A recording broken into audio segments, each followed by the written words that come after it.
கிறிஸ்தவத்தில் பாவம் செய்தால் சர்ச்சுக்கு சென்று பாதியார் சொல்வதால் பாவ மன்னிப்பு கிடைப்பதாக சொல்லப்படுகிறது. அதுபோல் இந்து மதத்தில் பாவம் செய்தால் பாவத்தின் பலனை அனுபவித்தே தீர வேண்டும் என்கிறது. அதுபோல் எல்லா மதங்களும் உயிரை கொள்வது பாவம் என்கிறது.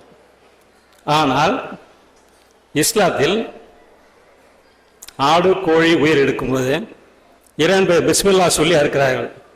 அப்படி சொல்லி அறுப்பதால் அவர்களுக்கு பாவம் மன்னிப்பு கிடைக்கிறதா, அல்லது அந்த ஜீவன் இறைவன் திருவிழை அடைகிறதா, அல்லது அந்த ஆத்மா சாந்தி அடைகிறதா?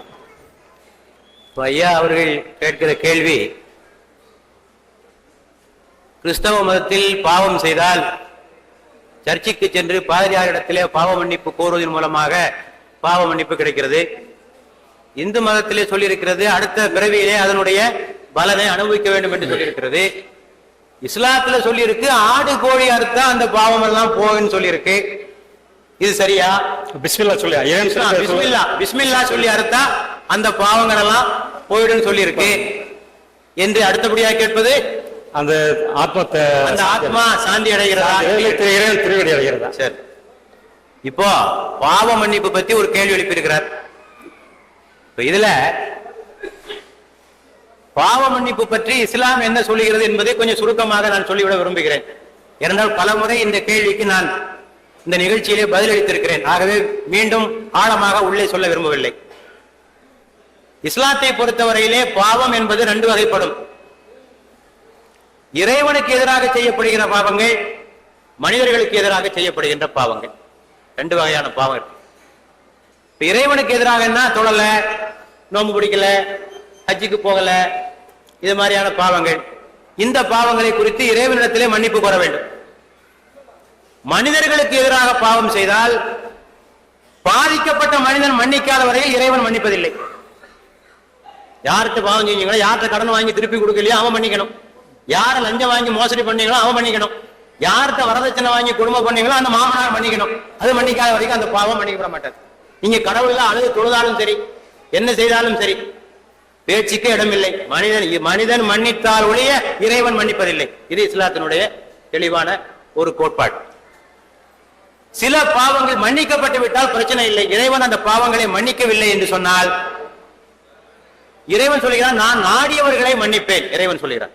நாடியவர்கள் என்று சொன்னால் அது ஏதோ ஒரு சும்மா அது ஒரு அர்த்தமற்ற விஷயம் அல்ல. நாடியன்னா ஏன் இவன் பாவம் செஞ்சான், என்ன சூழ்நிலையில பாவம் செய்தான், அறிந்து செய்தானா, அறியாமல் செய்தானா, சூழ்நிலையுடைய பாதிப்புக்காக செய்தானா என்பதெல்லாம் இறைவன் அறிவான். அதற்கேற்றபடி அவன் மன்னிப்பு வழங்குவான். சிலருக்கு மன்னிப்பு வழங்கவில்லை என்று சொன்னால் இம்மையிலேயே சிலருக்கு தண்டனை வழங்கப்படுவதும் உண்டு. அதையும் சொல்லுகிறது. இறைவன் சொல்லுகிறான், அவர்கள் மீள வேண்டும், தங்கள் தவறிலிருந்து மீள வேண்டும் என்பதற்காக அவனுடைய செயல்களுக்குரிய விளைவை இந்த உலகத்திலேயே நாம் அனுபவிக்க செய்வோம். சில விஷயங்களுக்கு இந்த உலகத்திலேயே தண்டனை கொடுத்து விடுவான், சில விஷயங்களுக்கு மறுமையிலும் அவன் தண்டனை கொடுப்பான். ஆக பாவத்திற்குரிய தண்டனை அனுபவித்தாக வேண்டும். அப்ப இறைவன் முடிச்ச பிறகு ஆக பாவத்திற்குரிய பலனை இறைவன் மன்னித்தால் விடுதலை, மன்னிக்காத பட்சத்தில் அதற்குரிய விளைவு அனுபவிக்க வேண்டும். அதே போல மனிதர்களுக்கு எதிராக பாவம் செய்தால் அதற்கும் இறைவன் ஏற்பாடு வைத்திருக்கிறான். மனிதர்களை பார்த்து சொல்லுகிறான், உன்னுடைய சகோதரன் பாவத்தை மன்னிச்சு, அவனுடைய பாவத்தை நீ மன்னித்து விடு என்று இன்னொரு மனிதனுக்கு இறைவன் அறிவுரை கூறுகிறான். மன்னிச்சு, ஏதோ தெரியாம செஞ்சுட்டான் விட்டுரு என்று சொல்லுகிறான். அவனா மன்னிச்சுட்டா பரவாயில்ல, மன்னிக்கல அப்படின்னு சொன்னா மறுமையில் என்ன நிகழும் அதையும் சொல்லப்பட்டிருக்கிறது. மறுமையில் ஒருவன் வருவான், அவன் தொழுதிருப்பான், நோன்பிருந்திருப்பான், தான தர்மங்களும் செய்திருப்பான். ஆனால் பிறரை ஏசியிருப்பான், திட்டியிருப்பான், அடித்திருப்பான், கொலை செய்தும் இருப்பான். மறுமையில் என்ன நிகழும் என்று சொன்னால் இவனுடைய நன்மைகளை அனைத்தையும் எடுத்து இவனால் பாதிக்கப்பட்டவர்களுக்கு இறைவன் கொடுத்து விடுவான். அதான் இவன் நன்மையெல்லாம் எடுத்து தொழுகை நோன்பு எல்லாத்தையும் எடுத்து இவனால பாதிக்கப்பட்டவர்களுக்கு இறைவன் வழங்கி நீதி செலுத்துவான். அப்படி கொடுக்கப்பட்ட பிறகும் இன்னும் சில பேர் எஞ்சிருக்காங்க, கிடைக்கல, அவள் டிபிசிட்டா இருக்கு, இவன் நன்மைகள் டிபிசிட்டா இருக்கு, இன்னும் 5 பேர் பாக்கி இருக்கான். அப்ப என்ன தீர்வு? அவனுடைய பாவத்தை எடுத்து இவனுக்கு போட்டு விடுவான், அவனுடைய பாவத்தை எடுத்து இவனுக்கு போட்டு விடுவான். இவர்கள் தான் ஏழைகள். நபிகள் நாயகம் சொன்னார்கள், இவர்கள் தான் ஏழைகள். ஏழைன்னா என்ன? 5 நல்லது செஞ்சான், 10 கெடுதி செஞ்சான், நிகழ் நஷ்டம்தான். 5 லாபம், 10 தீமைகளை செய்தால் கடைசியிலே அவனுக்கு எஞ்சுவது நஷ்டம்தான். ஆக இப்படித்தான் பாவத்திற்குரிய பரிகாரங்கள். ஆடு கோழி அறுத்ததுனால எல்லாம் பாவம் எல்லாம் ஒண்ணும் பெருசா போயிடாது. இன்னும் முடிக்கல. இல்ல, ஒரு உயிரை கொள்றது பாவம் இல்லைன்றீங்க. அது பின்னால வர்றேன். நீங்க கேட்ட கேள்விக்கு தான் பதில் இப்போது. ஆடு கோழி பிஸ்மி சொல்லி அறுப்பது என்பது எந்த செயலை செய்தாலும் பிஸ்மி சொல்லி தான் செய்ய வேண்டும். நாங்கள் இந்த நிகழ்ச்சியை ஆரம்பித்தேன். எப்படி ஆரம்பித்தோம்? அளவிலா கருணையும் இணையிலா கிருபையும் உடைய இறைவன் திருநாமம் போற்று. அதான் பிஸ்மில்லா. ஆக எந்த காரியத்தை செய்தாலும், நீங்கள் தண்ணீர் குடித்தாலும், நீங்கள் எழுத்தை துவங்கினாலும், எந்த செயலை துவங்கினாலும் பிஸ்மி சொல்ல வேண்டும். ஆறு கோழியா இருக்கும் போதும் பிஸ்மி சொல்றாங்க, அவ்வளவுதான், வேற ஒண்ணும் கிடையாது. பாவம் இல்லைன்றீங்களா? வர முடியலையே, என்னுடைய உரை முடியவில்லை.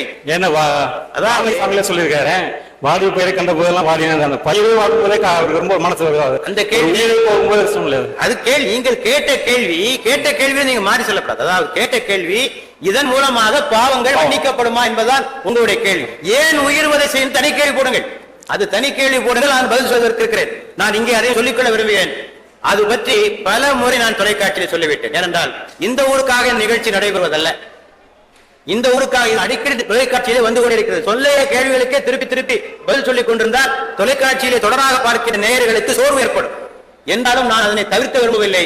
இங்கு பல தோழர்கள் நீங்கள் கேட்டிருக்கிற கேள்வி கேட்டிருக்கிறார்கள், ஏன் நீங்கள் உயிர்வதை செய்கிறீர்கள்? அதை இந்த நிகழ்ச்சியினுடைய இறுதியில் நான் அதற்கான பதிலை சொல்வதற்கு தயாராக இருக்கிறேன். ஆக ஆடு கோழி இருப்பது பிஸ்மி சொல்வது அதற்காகத்தானே தவிர வேறு எந்த காரணத்திற்காகவும் அல்ல என்பதையும் புரிந்து கொள்ள வேண்டும். இன்னொன்றையும் சொல்லிக்கொள்ள விரும்புகிறேன். இந்த இரத்தம் அல்லது இறைச்சி இறைவனை சென்று சேரும் என்ற கருத்து இஸ்லாத்தில் கிடையாது.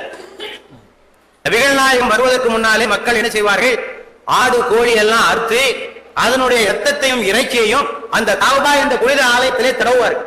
அது ஒரு புனித காரியமாக கருதுவார்கள். திருக்குர்ஆன் சொல்கிறது, நீங்கள் இறைவனுக்காக தியாகம் செய்கிற இந்த பிராணிகளுடைய இறைச்சியோ இரத்தமோ இறைவனை சென்று சேருவதில்லை.